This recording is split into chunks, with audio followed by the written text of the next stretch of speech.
চকচক করে, পতঙ্গরা তখন আকৃষ্ট হয়ে এদের উপর বসে।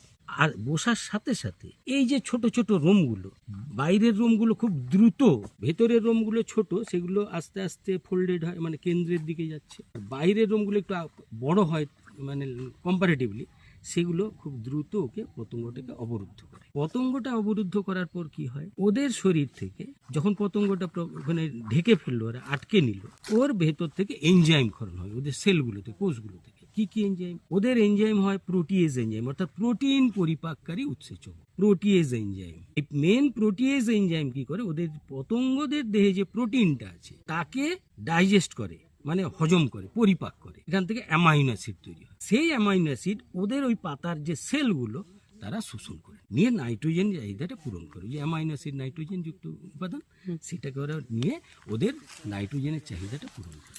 এইভাবে এরা বিশেষ কৌশলে পতঙ্গদেরকে ভক্ষণ করে বলে এদেরকে আমরা ইনসেক্টিভোরাস বলি, পতঙ্গভুক প্রাণী বলি। এদের এছাড়া নাইট্রোজেন পাওয়ার কোনো বিকল্প উপায় নেই, যার জন্য এদেরকে পতঙ্গভুক উদ্ভিদ বলা হয়।